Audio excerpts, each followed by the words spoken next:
Sanamente es una coproducción de CNN Chile con Fundación Rasmus y Grupo CAP.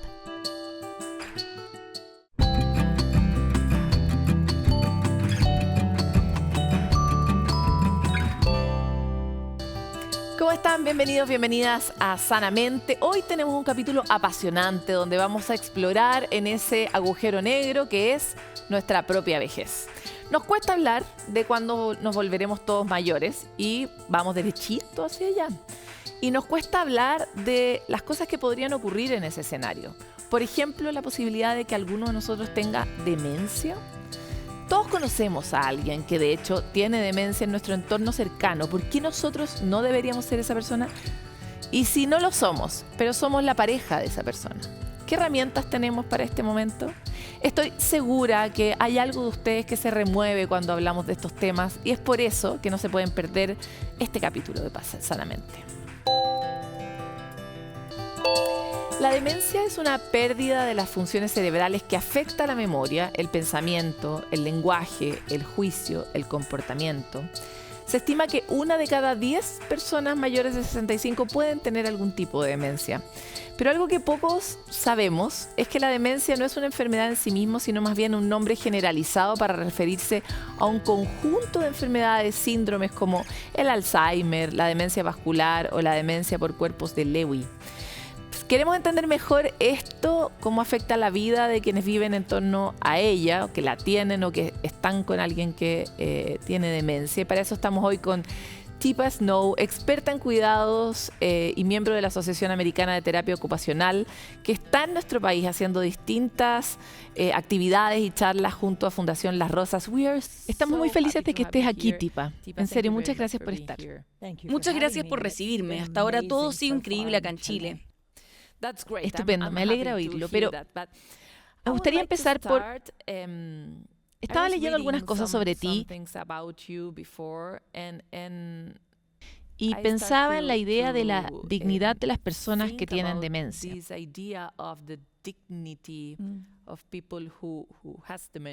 Por supuesto, somos una sociedad tan centrada en la inteligencia y en las funciones ejecutivas que no estamos realmente preparados para entender que cuando alguien tiene demencia no es más que otra persona igual a mí.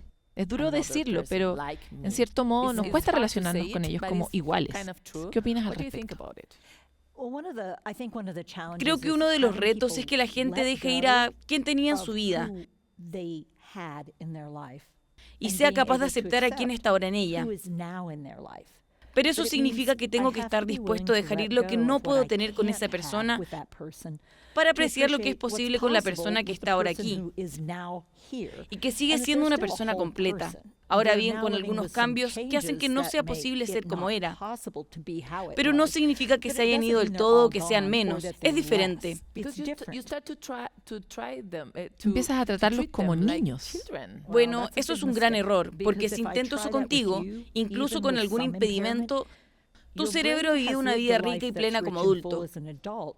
Así que cuando empiezo a hacer eso, incluso con un tono de voz como buen trabajo, hiciste un buen trabajo esa vez, oh, buen trabajo, tu cerebro sabe que eso no está bien. Y entonces lo que empieza a pasar es que empiezas a tener un sentimiento hacia mí, porque sigues construyendo nuevas conexiones cerebrales. No es como si se rindiera, simplemente es diferente. Y puede que no sepas por qué no te agrado como antes, pero notas que soy diferente. Pero puede que no notes que tú eres diferente. Así que tengo que asimilar todo eso si soy la pareja y decir, sí que no te gustó lo que acabo de decir. Sí, lo siento. ¿Cómo debo estar? Sí, te estás preguntando, sí, ¿qué hacer? Así que a veces debo frenar un poco. ¿Cómo lo hago al ofrecerme de nuevo? Y aquí te debes estar preguntando, no es solo como vamos a lanzar la pelota, tú la atrapas y me la lanzas de regreso. Tenemos que aprender a hacer rebotar la pelota entre nosotros cuando queremos hablar. Así que si me dijeras, quiero ir a comer fuera, lo normal sería que yo te dijera, bueno, ¿dónde quieres ir? Pues acabo de lanzar la pelota con fuerza, porque ahora tienes que pensar en sitios que te gusten. ¿Cómo se llaman los lugares? ¿Dónde quedaban? ¿Qué tipo de comida? Y de repente he hecho que tu cerebro se agite. Si en lugar de eso digo, Sí, ¿que quieres saber dónde podríamos salir? ¿Estás pensando más en esa cafetería o quizás en ese restaurante? Alternativas. Y así ahora tu cerebro maquina esto o aquello. Y es mucho más fácil. Porque eso es muy importante. Cuando le ofreces a una persona con demencia una opción infinita, le pones una bomba en el cerebro. Exactamente, le estoy pidiendo que haga lo que sé que no hace bien, que es que la parte frontal del cerebro intenta ordenar todas las alternativas. Así que te hace sentir estresado. Sí, ¿y cómo se llama ese lugar? ¿Y dónde quedaba? ¡Oh, rayos! Ahora ya no quiero hablar contigo porque ahora me siento estúpido. Y si interiorizo eso, la depresión es un gran problema, o la ansiedad. ¿Y quién causó eso?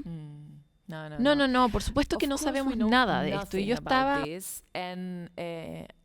estaba también muy sorprendida porque las mujeres además somos más vulnerables, tenemos más posibilidades de tener demencia. Lo somos. Y no lo sabemos. Sabemos mucho más sobre nuestro riesgo de cáncer de mama. Lo conocemos.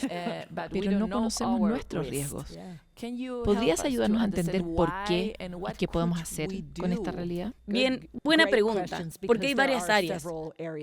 Una es que a medida que envejecemos, los cambios de estrógeno afectan a nuestro cerebro. Cambios hormonales. También tendemos a asumir el papel de cuidadores con gran regularidad. Y cuando lo hacemos y no sabemos hacerlo bien, nosotras emitimos cortisol con bastante regularidad. Y el cortisol es una hormona muy peligrosa para el cerebro. De hecho, es una hormona peligrosa para el organismo. Así que una de las formas más sencillas de empezar a reducir el riesgo es aprender a controlar el estrés y la angustia. Aprender de verdad. Desde el principio, no cuando llegues. No esperes. Exactamente. No necesitas esperar para aprender estos hábitos, porque entonces esos hábitos son parte de tu rutina y experimentas menos cortisol. Porque tengo que preocuparme tanto de que desarrollemos demencia como de que cuidemos a personas que la desarrollan. Y luego tenemos que mirar su sistema vascular, su presión arterial, su ritmo cardíaco, incluso cosas como lo está comiendo. Porque cuando estamos estresados, tendemos a comer por comodidad. Y la comida reconfortante, o algo realmente genial aquí en Chile que he notado, son las etiquetas negras en los envases que dicen alto contenido de azúcar, alto contenido de grasa. Sí, es una ley famosa en todo el mundo. Sí, lo es. Quiero decir, ustedes son guau. Y luego estábamos hablando de lo fácil que es cogerlo y decir, oh sí, 2 sellos negros.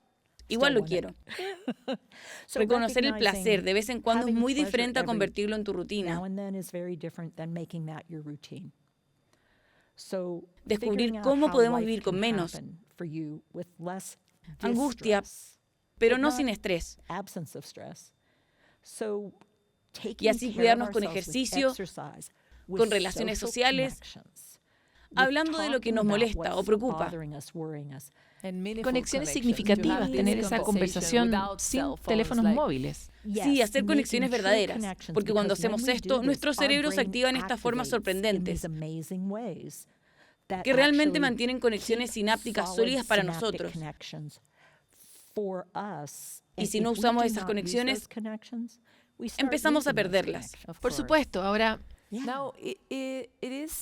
es difícil pensar en la demencia porque ya sabemos que vamos a vivir probablemente hasta los 100 años. Sí.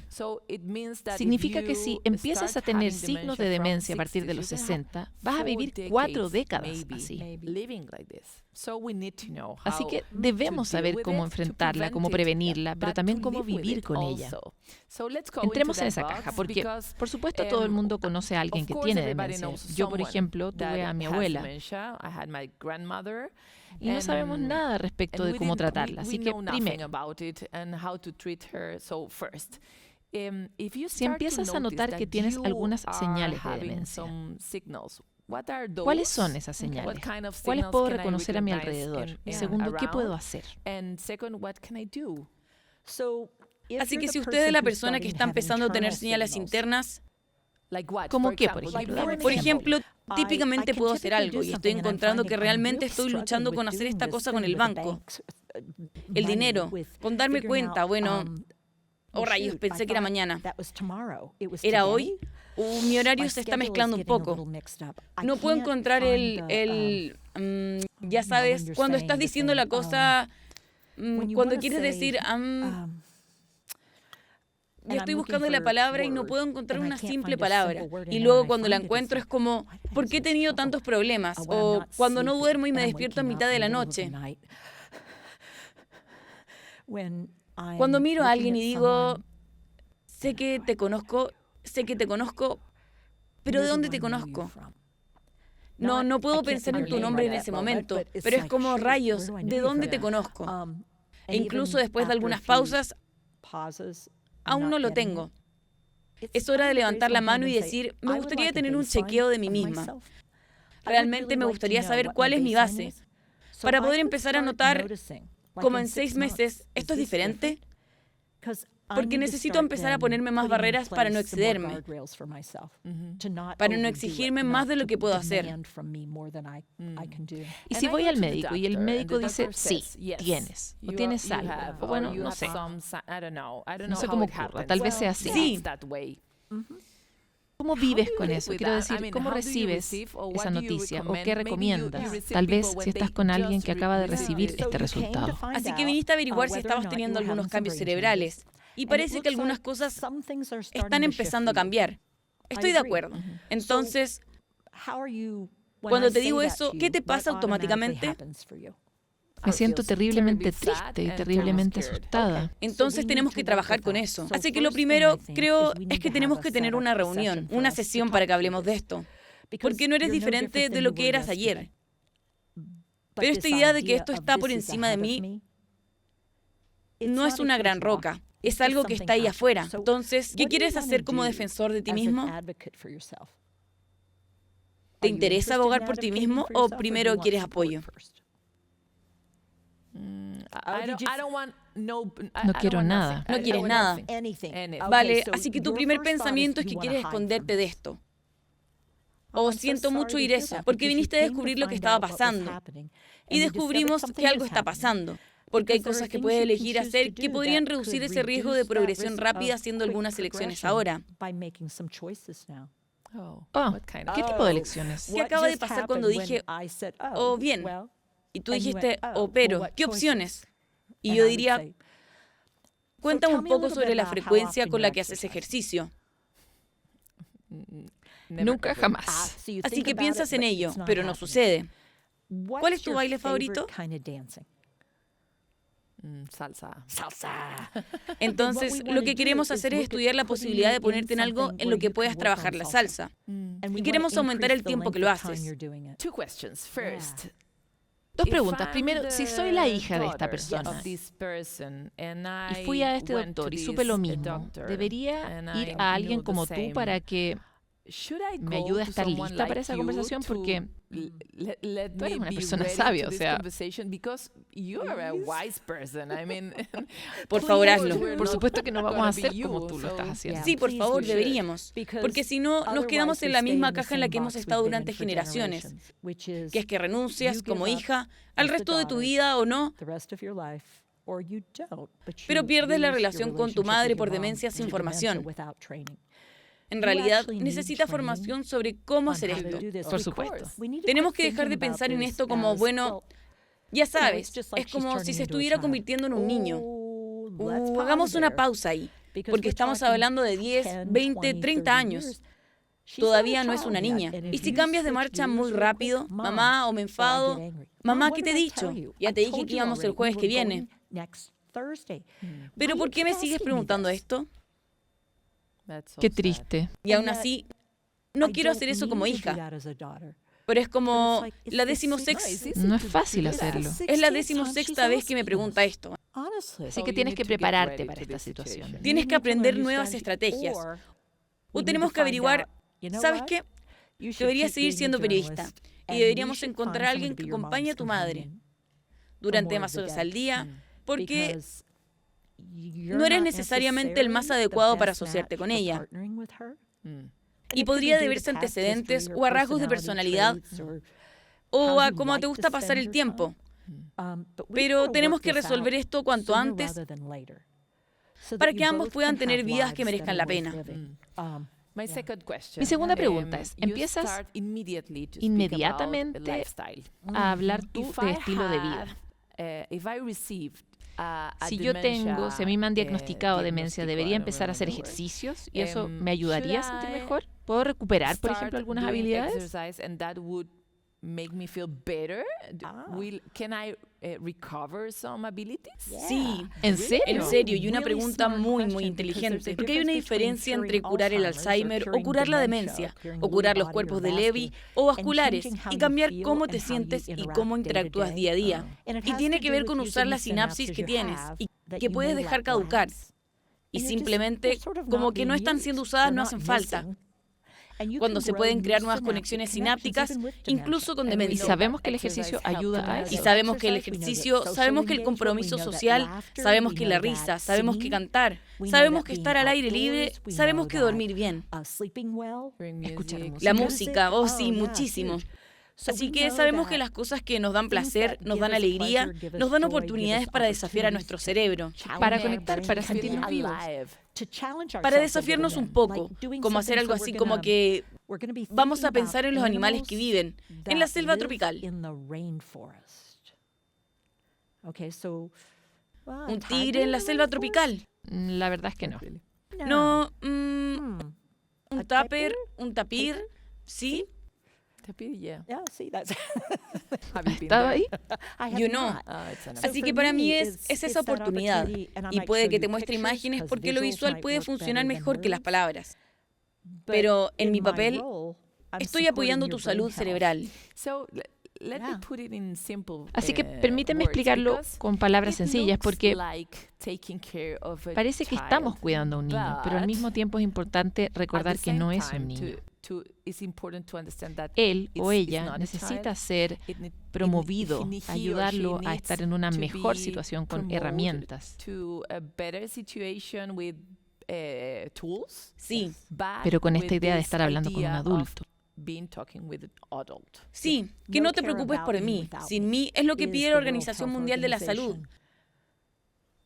para las personas que viven con demencia.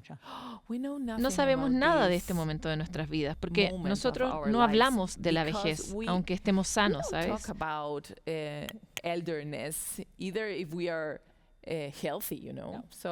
Y que esto es una cueva total, es un lugar oscuro al que tenemos que entrar. Y me gustaría, ¿tienes alguna idea? ¿Puedes compartirnos tus pensamientos o alguna idea de las que compartes en tus redes sociales? Dices que tenemos que mantener la alegría en nuestras vidas y que eso es importante para el paciente, pero también para las personas que cuidan al paciente. ¿Puedes contarnos sobre eso?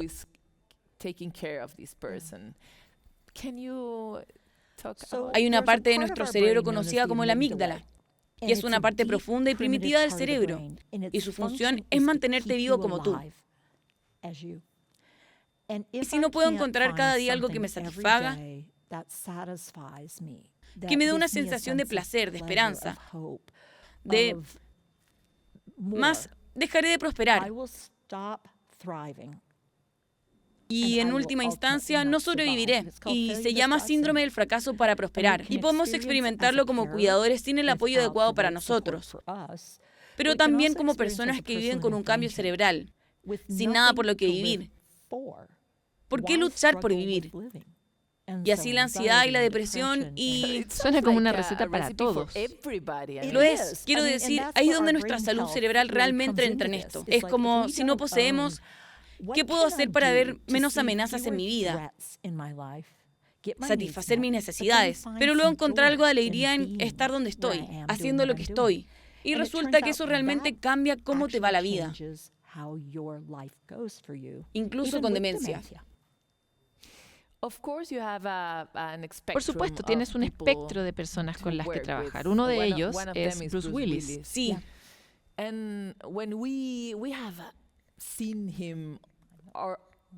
Bueno, y a él lo hemos visto toda la vida y hemos visto esta historia con mucha tristeza. Probablemente para nosotros es difícil comprender que también se puede tener esa alegría cuando se es una persona totalmente distinta. pero aún tener algo para estar vivo. Sí. Ayúdanos a sentir o imaginar cómo es vivir una situación tan extrema de demencia u otro tipo de situación y mantener esas ganas de vivir.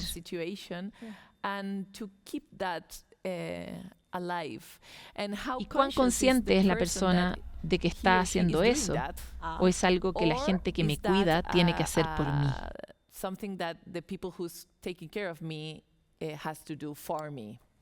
Bueno, eso es algo que puede cambiar momento a momento con el tiempo con la demencia. Cuando empezó, Bruce es un buen ejemplo de alguien que empezó con una deficiencia del lenguaje. Así que al principio era solo lo que se llamaba afasia primaria progresiva. Así que no puedo conseguir el lenguaje y no puedo mantener y producir lenguaje como lo hice, que era devastador para una carrera. Tuvo que dejar de actuar por eso.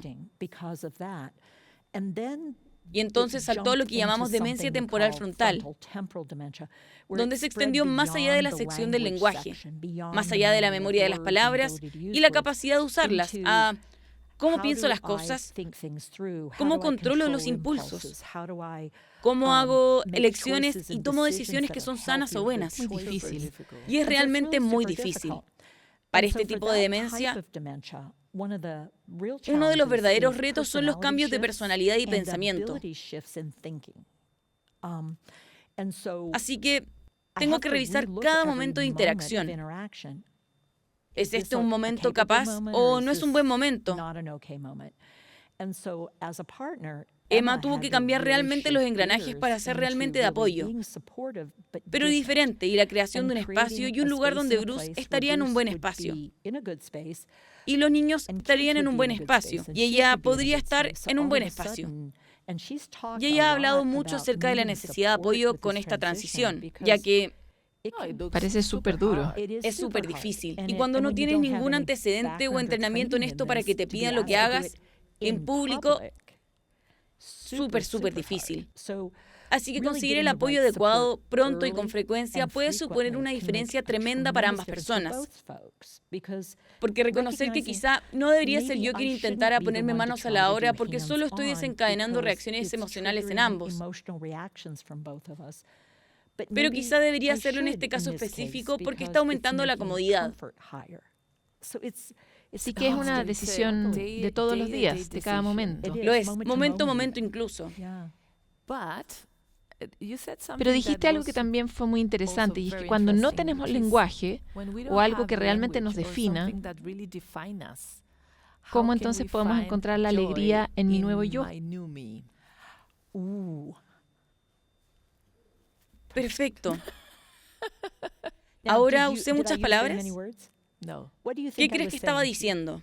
Estaba perfectamente dicho. Muy bien. Tú hiciste eso. Hermoso color. Me encanta tu camisa. Vámonos. Creemos que tenemos que usar muchas palabras. Y eso no es verdad. No lo es. Es el contacto visual. Es... ¿Qué crees que acaba de pasar allí cuando fui? Acabo de pensar en algo, ¿no? Y tu cerebro dijo, sí, ¿qué? Porque ahora tenemos esa oportunidad. Estás interesado en mí. Y yo puedo seguir. Así que no necesito palabras. Puedo usar... Sí, pero tú además eres una gran actriz. Bueno, es una lección. Quiero decir, es realmente aprender ese arte de la señal visual frente a la verbal, siendo breve. Si necesitaras ir al baño, no te preguntaría ahora, ¿necesitas ir al baño? Porque en ese momento, para cuando tu cerebro procese todo eso, puede que yo ya haya provocado que tu cerebro le diga a tu vejiga, suéltalo. Y es como, oh, nunca quise hacer eso.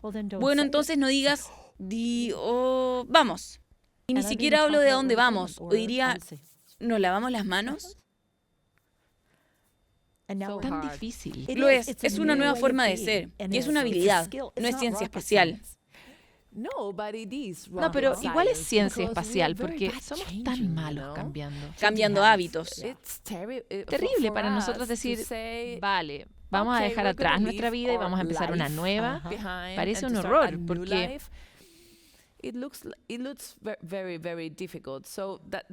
Por eso me produce tanta curiosidad y realmente me gustaría que nos entregaras algunas de estas claves que tú tienes, que le permitan a las personas tener también algo de esperanza y algunas ideas de cómo se pueden tomar oportunidades para sentirse feliz en una situación así de adversa.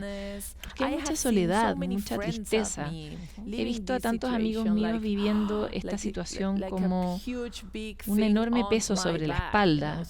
Así que, ¿qué les dirías a ellos? Prepárate. Prepárate. Eso es prepararte. Cuida de ti. Tienes que tener tu reserva lista. Busca ayuda. Creo que lo más difícil para la gente es, sobre todo si se trata de una relación conyugal, levantar la mano y decir, necesito ayuda. No estoy seguro de a dónde ir. Y reconocer que tal vez, solo tal vez, soy un gerente, no un cuidador. Y decir, vale, perfecto, ahora sabemos cuál va a ser tu papel. Vamos a empezar a buscar la persona que necesitamos en este próximo espacio. Date permiso. Y date el derecho de decir, no lo creo. O necesito una pausa aquí. O necesito un sistema de apoyo diferente aquí. Y no todo es cuestión de dinero. Se trata de abrirse a las posibilidades de... Tenemos que construir la comunidad de una manera. Sí, porque aquí no tenemos un buen sistema de asistencia. Bueno, y en Estados Unidos tampoco. Así que cuando empieces a decir esto, yo digo, ok, pero nadie puede pagar por eso, o no hay tanta gente que realmente tenga los recursos para que alguien los ayude. Entonces, ayúdanos a explorar otras alternativas. Así que aquí es donde digamos que había 5 de nosotros que estaban juntos y 2 tenían maridos y 1 tenía una madre y 1 tenía un padre o un amigo. Podíamos reunirnos y decir, ok, voy a hacer muchas de las cosas prácticas porque aquí es donde realmente prospero y me encanta esto. Tú vas a manejar las finanzas de todo esto y vamos a averiguar cómo juntos podemos hacer que esto funcione para nosotros. También vamos a tener a alguien que se encargue de llevar la cuenta de todo lo que hay que organizar. Y podríamos buscar a alguien más joven que esté buscando una carrera y quiera hacer algunas horas de voluntariado antes de entrar a la universidad. Y le decimos, pasa, me gustaría ayudarte a aprender. Y juntos haremos algo. Y construiremos el programa del día. Y no tiene por qué ser algo financiado. Aquí es donde tenemos que pensar en la vida comunitaria. Pero también puedes conectar con otras personas que están viviendo lo mismo. Sí. Y tal vez con un asesor que esté apoyando y dando ideas.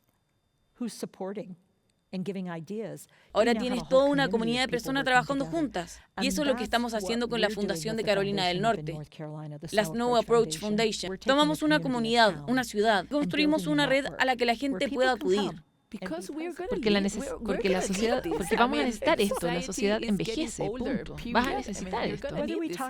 Tanto si hablamos de programas de respiro como si hablamos de apoyo comunitario. Tenemos que mirar más allá de los límites del modelo médico. El modelo médico nunca nos va a servir para la demencia. No será así. Ay, Tepa, quiero darte las gracias por esta conversación. Espero tenerte aquí de nuevo, quizás a través de un sistema remoto. Muchas gracias por tu trabajo y por la enorme inspiración. Gracias por el trabajo que haces al difundir esto. Todos intentamos de hacer algo. Thank you. Qué conversación más linda, ¿no? Muchos de nosotros, probablemente todos, tenemos a alguien muy cerquita que está viviendo una situación de esta y no tenemos idea cómo enfrentarla. Tal vez vamos a ser nosotros mismos. Así que qué importante construir este conocimiento común y estas redes para que pase. Nos vemos a la vuelta de esta pausa.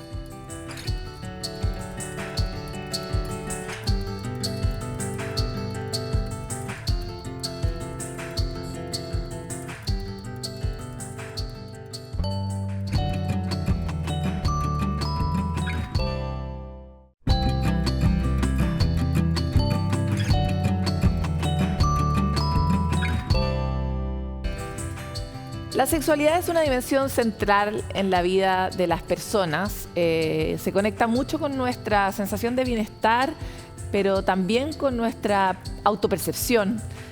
tiene muchas dimensiones que nos afectan para bien o para mal. Es un ámbito del que hablamos muy poco porque culturalmente es bastante tabú, en un país como Chile más aún. Y hay varios elementos que funcionan detrás de tener o no tener una buena salud sexual. Y es, por ejemplo, cuál es el rol del deseo, cuál es como el gran motor que impulsa ese ámbito de nuestras vidas. ¿Qué relación tiene, por ejemplo, el estrés con el deseo? ¿Qué relación tiene el tipo de vida que llevamos con el deseo? Y también aquellas cosas que traemos desde el pasado, a veces traumas o dimensiones difíciles de nuestro pasado, como afectan también el deseo. Para hablar sobre este tema tan interesante, tan central en la vida de todos, es que hoy estamos con la autora de Deseo.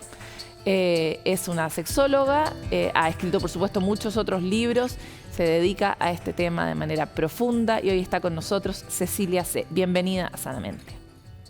Muchas gracias, ¿cómo estás? Muchas gracias por estar hoy con nosotros.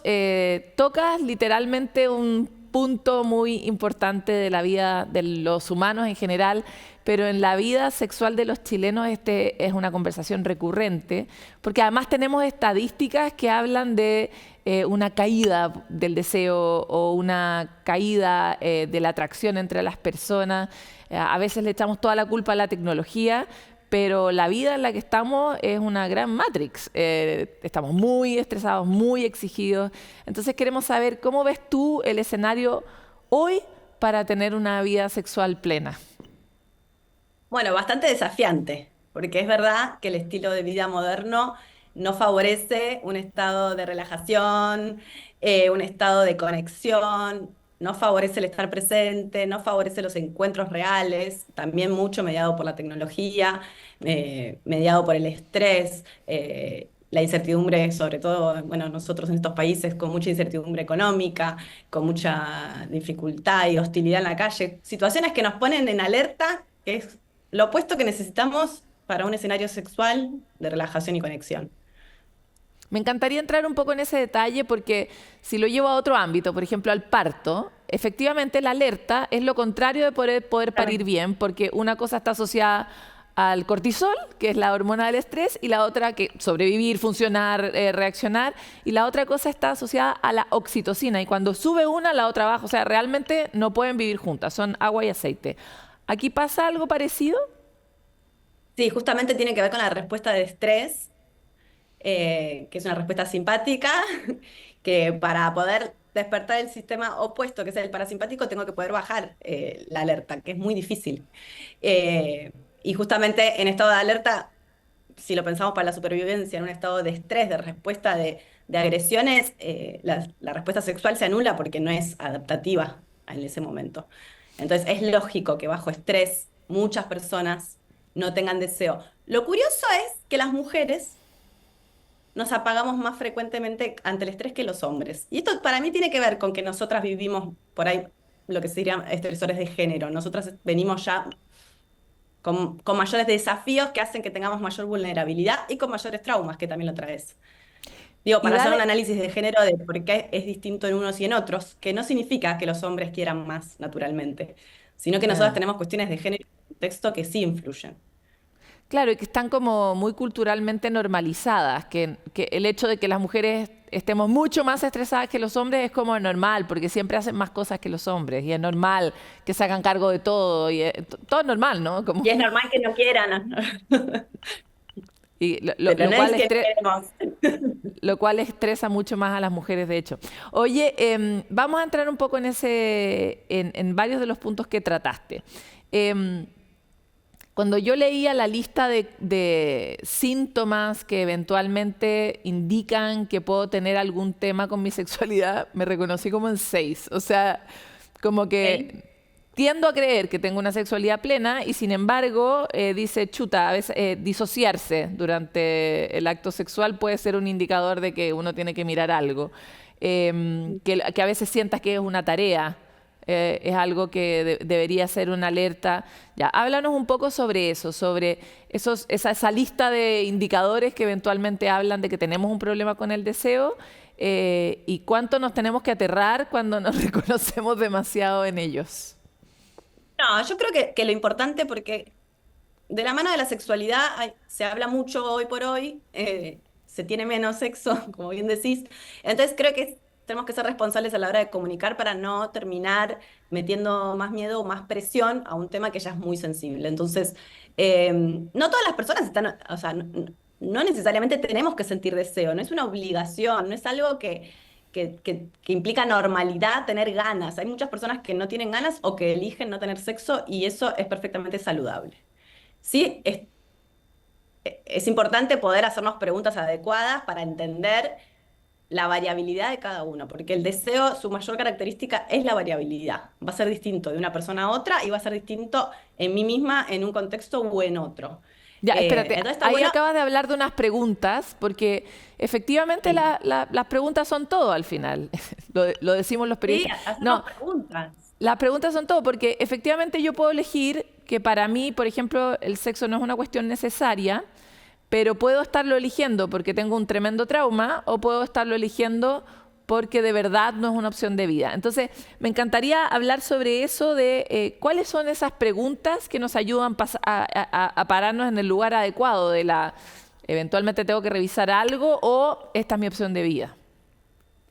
Bien, creo que hay un desafío en poder escucharse el cuerpo, Wow. ¿no? Esto que vos decís, la disociación, esa incomodidad. Hay una frase que a mí me gusta que dice que nos vamos a dar cuenta de lo auténtico en el momento que dejamos de hacerlo. Cuando fingimos, cuando hacemos algo por mandato o por otros, tenemos esa incomodidad física. Entonces ahí algo nos dice que no es el lugar en el que tenemos que estar. Hay mucha sintomatología que tiene que ver con experiencias traumáticas que algunas veces podemos reconocer y otras no, y necesitamos ayuda profesional, que tiene que ver con esta disociación, con esta desconexión muy fuerte a nivel físico, con esta sensación de no estoy presente, con fuertes sensaciones de angustia, con fuertes sensaciones estomacales. Hay personas que se descomponen ante una situación sexual, eso claramente es un síntoma, que está bueno pedir ayuda. Eh, y también personas que, como recién marcaste, a veces no lo eligen, sino que se vuelve algo más compulsivo, que también está bueno hacer una pregunta ahí. Cuando yo no puedo decidir, sino que lo tengo que hacer porque no puedo lidiar con mis emociones de otra manera y porque no puedo parar. Como hay distintas formas, como más en la hiperactividad o más en la desconexión. Claro, Esto sí tiene que ver ambas con... cosas podrían ser un síntoma, decir, sabes que yo no quiero nada de nada en ningún sentido, o lo quiero todo de una manera como con mucha ansiedad tal vez, ¿no? Sí, con ansiedad, con angustias, hay personas que tienen flashbacks, personas que tienen pesadillas, dificultades en el sueño, todo eso habla de una sintomatología traumática. Y después personas que se desconectan, que no es lo mismo que personas que eligen no tener sexo porque no sienten atracción, porque Claro, deciden, estaba tratando de hacer el eligen porque no les punto gusta. porque a veces la compulsión no es fácil de reconocer y uno ve que, no sé, este hombre o esta mujer son unas máquinas sexuales y les encanta tener mucho sexo con todo el mundo y en realidad están súper, hiper conectados, pero tal vez puede ser un síntoma de lo opuesto. Quería como preguntarte un poco sobre eso, cuando el exceso también es un síntoma. Sí, está bueno instalar esa pregunta porque socialmente vemos que tener muchas ganas es saludable y a veces pasamos por alto situaciones donde se tiene sexo de manera compulsiva sin medir consecuencias o sin poder contemplarlas, o en menor medida presionando mucho a mi pareja, porque yo necesito tener tanta cantidad de sexo y presiono y hostigo y no me doy cuenta que hay un tema para revisar. Siempre tiene que ver con el malestar, con las consecuencias que esa conducta tiene, con los descuidos, si yo dejo de poder cumplir con obligaciones sociales, familiares, vinculares, porque no puedo dejar de tener sexo en todos los ámbitos, digo, ahí siempre aparecen las preguntas. Interesante. Ahora, hablemos un poco sobre qué se hace para tener sexo y no morir en el intento. O sea, lo pienso un poco como, citando esa película de Almodóvar, la idea de que vivimos en una sociedad que nos tiene en un ataque de nervios. Entonces, efectivamente, no queremos estresar, no queremos sobrecargar más a la gente con un nuevo diagnóstico de que además tiene un problema con el deseo, pero me encantaría cómo tú ayudas a que las personas podamos vivir en este espacio con una cierta calma y también ir explorando un lugar que podría ser súper gozoso y alegre y descubrir dimensiones nuevas nuestras, etcétera, ¿no? Primero creo que es importante reconocer que hay una cuestión social, porque eso ya nos saca la culpa y que es difícil poder decir, bueno, relajemos, busquemos espacios, con realidades que son muy complejas, que tienen que ver con factores económicos y sociales. Entonces eso está bueno contemplarlo para no frustrar a nadie. Hay un fenómeno social que hace que sea muy difícil. Pero sí instalar la pregunta de, bueno, por ahí no es cuestión de cantidad, es cuestión de calidad, también es cómo llego a esa escena, ¿no? ¿Qué registro puedo tener yo en mi día a día para estar más conectada? Porque para mí el deseo sexual tiene que ver con mayor o menor conexión con la propia sexualidad. Y hay personas que esto les sale más naturalmente, como que siempre están más conectadas. Yo siempre digo que tienen el deseo entre las tres, en el ranking principal de sus pensamientos, porque lo cultivan, porque lo piensan, porque fantasean, porque lo priorizan, porque lo habitaron durante toda su vida. Entonces es reconocer qué lugar. Yo siempre hablo con los pacientes, bueno, bien pragmático, ¿querés tener más conexión con tu sexualidad? ¿Cómo es tu día a día? ¿Cuántas horas trabajás? ¿Cuántas horas dormís? Bueno, ¿en qué momento? Porque después te dicen trabajo 14 horas, duermo 6 y llego a casa y estoy con la carga mental y con las tareas domésticas. ¿En qué momento? ¿Qué lugar le voy a dar? Real. Claro. ¿Cuándo? ¿Cómo? Bajado Esa a es la práctica. una realidad muy común, o sea que uno trabaja muchas horas y llega a la casa con mucha carga mental, pero por supuesto, como el sexo es un pilar relevante en muchas relaciones de pareja, eh, Sí. como que hay un punto donde uno dice, bueno, tengo que abrirle un espacio. Entonces me encantaría Sí. saber cómo se abren esos espacios Bien. Primero, y cómo se saber que entrena un poco la disposición, ¿no? lo tengo que trabajar. Que a veces esta palabra con la sexualidad está mal vista, porque creemos que el sexo tiene que ser espontáneo y natural. Entonces, pensar que lo tengo que trabajar a veces es como, uff. Pero yo siempre lo comparo con cualquier otra actividad que hagamos, como comer saludable o hacer actividad física. Uno lo tiene que pensar, organizar, que son, insisto, son palabras que no están asociadas Claro, al pero ¿cómo sexo. se organiza? Porque una cosa es que tú te dejes un horario de tu agenda para tener sexo. Otra cosa es que por Sí, lo que tú dices hay que como que empollar el sexo. El sexo es algo sí. que se manosea, ¿no? En el día, en el pensamiento, en las palabras. ¿Cómo se hace eso? Mira, eso yo creo que depende de la historia de cada uno y de las dificultades de cada uno. Porque si yo estoy desconectada de mi sexualidad, porque tengo mucho estrés, entonces el primer trabajo es, bueno, ¿cómo bajo ese estrés? ¿Qué espacios empiezo a ocupar de conexión conmigo misma para llegar a la escena sexual? De alguna manera. Entonces empiezo con un registro, bueno, voy a bajar la cantidad de consumo de teléfono, voy a tener un espacio al aire libre, voy a hacer un fin de semana en tal lugar, voy a dejarme horas en silencio, sin actividad. Todo eso prepara. Ahora, si yo estoy desconectada de mi sexualidad porque tengo un problema con la relación con mi cuerpo o porque estoy maternando, digo, depende del contexto y la dificultad que yo estoy atravesando, lo que voy a tener que ir acomodando para llegar a eso. Pero porque es entender que el sexo involucra un montón de aristas, que tiene que ver con Suena. la maternidad, con el cuerpo. Entonces, tengo, ¿por qué no estoy pensando en sexo? Y porque estoy pensando en mis obligaciones todo el día. Bueno, eh, ¿hay algo de eso que puedo acomodar? ¿Puedo empezar a incorporar otro tipo de pensamiento, bajando el nivel de estrés y la ansiedad? Hay que Claro. hacerle lugar en ese aspecto. Ese Pregunto, lugar está pregunto ocupado. porque en el ejemplo que tú diste de la alimentación y también del ejercicio, no sé, uno hace abdominales. Entonces, no estoy pensando como ¿es un Sí, abdominal, por ejemplo, programarte conscientemente para mandar un mensaje a tu pareja 2 veces sí. al día que tenga otro tono, tenga otra onda? Sí, y fíjate que si lo comparamos con hacer abdominales, los primeros abdominales que hagas te van a costar muchísimo, pero una vez que empieces, porque uno sabe que haciendo el abdominal después se siente mejor. Y con el sexo también pasa, que yo sé que después de tener sexo me siento mejor, pero no puedo llegar a eso. Bueno, en un primer momento me obligo, entre muchísimas comillas, que se entienda la cuestión de incorporar la rutina de ir al gimnasio. Me pongo en la intención, ahí está mejor dicho. Entonces uno dice, bueno, me pongo la intención mañana de mandar un mensaje, de ir a tal lugar, de leer tal novela, de ver tal entrevista, de escuchar tal cosa que me conecta. Pone la intención. Ya, perfecto. Ahora, Después la incorporás y ya te es más fácil, sí, como totalmente. un hábito. Es un hábito que hay que crear. Ahí hay un punto, ¿no? A mí me Ahora, gusta pensarlo así. No para todas las personas, pero muchas personas por ahí necesitan darle esa vuelta. Hay personas claro, que es no, que pues ya lo tienen lo que pasa es que si incorporado. no te queda muy lejos el camino. O sea, si uno llega con el horario en la agenda a tener sexo, no llega. Pero si tal vez trabajaste un poquito durante el día, llegas mejor a ese momento. Es que lo Porque lo planteo tenés más como... disponible, no lo tenés que ir a buscar ahí abajo. Lo empezaste a traer. Me encantaría hablar sobre el deseo y la sexualidad sin pareja. Que es la Bueno, realidad de muchas personas, ¿no?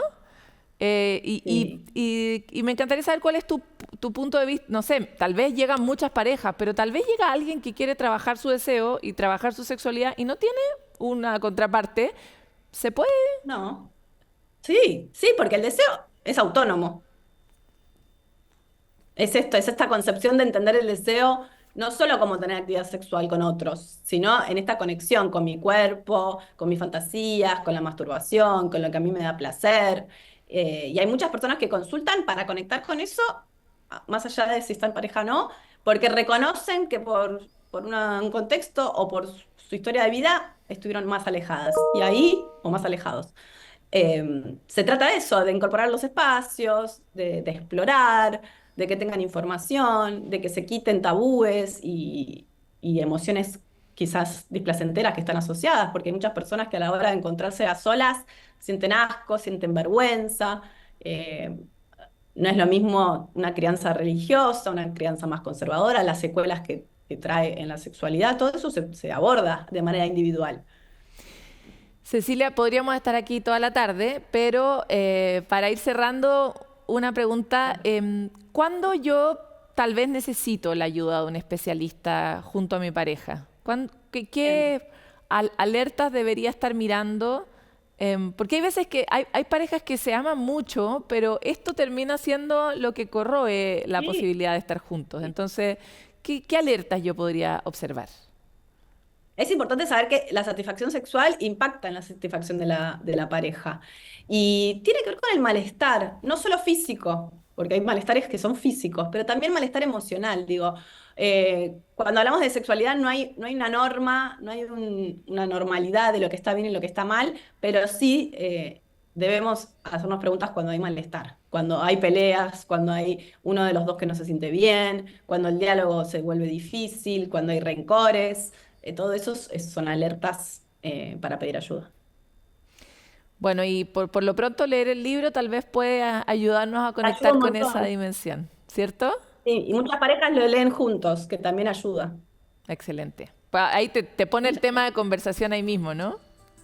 Es más fácil el diálogo a veces con un elemento en el medio. Si te echamos la culpa a ti y lo que escribiste.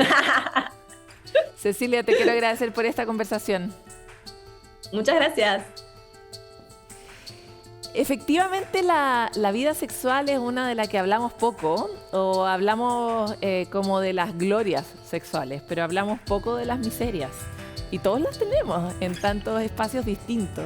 Me encanta hablar de sexo, sobre todo a nosotros, que somos una generación que crecimos en un espacio muy poco amoroso para hablar de sexo.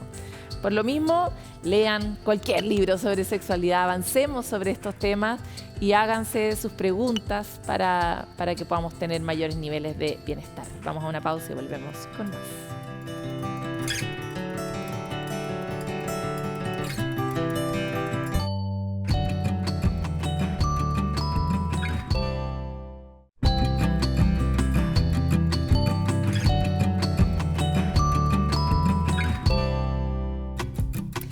En Chile, un 87% de niños, niñas y estudiantes tienen un teléfono celular propio con acceso a Internet y la edad promedio a la que obtienen este celular es a los 8 o 9 años.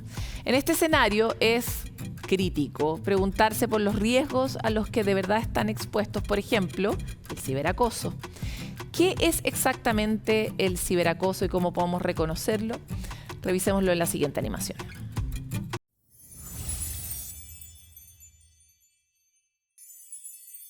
En tiempos de desarrollo tecnológico, el nuevo territorio es el mundo digital. A este espacio hemos llevado las grandes virtudes humanas y también algunas de nuestras mayores miserias. El acoso y el bullying han encontrado su forma en este entorno y hoy se pueden vivir con igual o mayor intensidad que en el mundo que conocemos. Puede ser un mensaje ofensivo, una amenaza en un grupo de WhatsApp o una foto compartida para burlarse. Lamentablemente, el ciberbullying o ciberacoso tiene diversas formas y soportes. Comentarios en medios digitales, en redes sociales, aplicaciones o videojuegos en línea. Esto supone enorme dificultad para que pares o adultos puedan ayudar a proteger a las víctimas, pues un niño con su celular está más solo. Pero, ¿qué lo caracteriza? Según el Centro de Investigación de Ciberbullying, cumple con algunos elementos. Primero, es un comportamiento voluntario e intencional. También son situaciones o comentarios que ocurren en más de una ocasión. Otro factor importante es que la víctima percibe esta interacción como un daño. Y por supuesto, para que sea ciberacoso ocurre en un espacio digital. El agravante es que además puede viralizarse y con un clic amplificar enormemente su impacto. Por eso es importante hablar de bullying y ciberbullying en todos los espacios educativos y en el hogar, con el fin de compartir y prepararnos para una realidad que puede afectar a niños, niñas y adolescentes y necesita ser identificada a tiempo. Llega nuestro momento de recomendados y hoy les queremos recomendar este libro que se llama Te quiero siempre. Ahora se los muestro, pero hay una frase que lo dice todo, ¿no? Y es: todo niño se valora a sí mismo tal como haya sido valorado. Conmovedor, ¿no? Porque efectivamente los padres y las madres amamos a nuestros hijos, pero no necesariamente sabemos demostrarles que siempre los amamos, que siempre los queremos, y tal vez a veces no somos demasiado elocuentes en hacerlos sentir valorados, valiosos. Por eso este libro, Te quiero siempre, está escrito por Belén López y María Casabal y narra la historia de una mamá oso, en este caso, y su hijo, a través de distintas coloridas ilustraciones, donde se muestra cómo en distintas etapas el hijo le pregunta: bueno, ¿y cuando hago esto también me quieres? ¿Y cuando estás enojada también me quieres? Y es que la autoestima de un niño respecto del amor incondicional de su padre y de su madre es un espacio en el que todos y todas podemos trabajar durante la crianza y que es muy importante saber qué podemos comunicar. En el libro se describen situaciones en las que todos los niños atraviesan y también dan buenas ideas a los padres sobre cómo tal vez podríamos modificar nuestras conductas para que esos espacios sean un espacio de formación, pero un espacio de incondicionalidad también, ¿no? Incluso cuando es complicado. Escuchemos un poco más sobre el libro en la voz de la autora.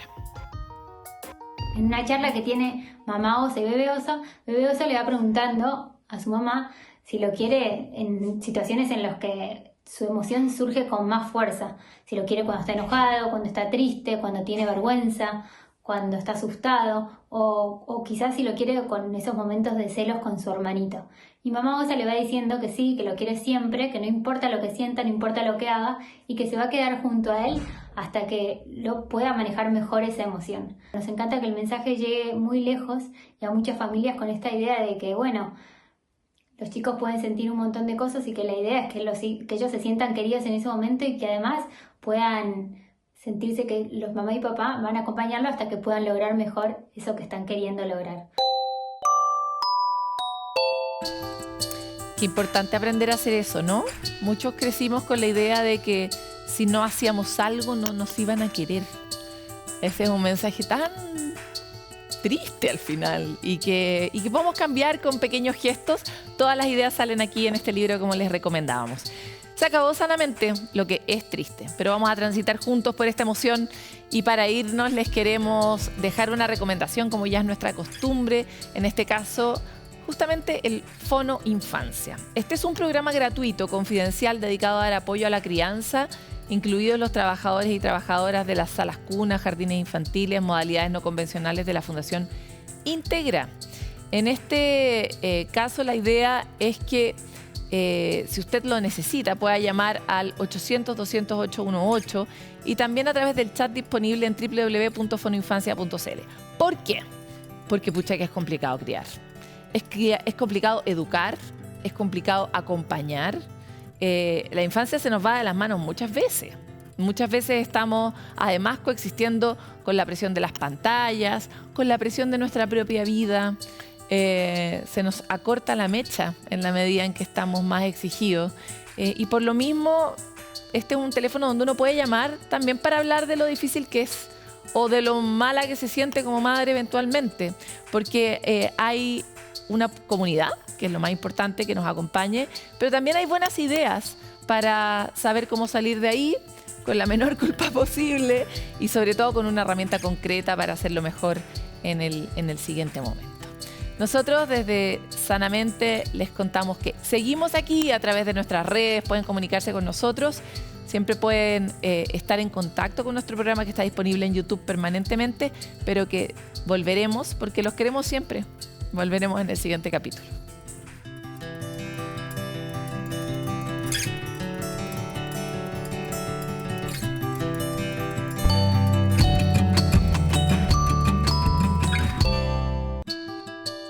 Sanamente es una coproducción de CNN Chile con Fundación Rasmus y Grupo CAP.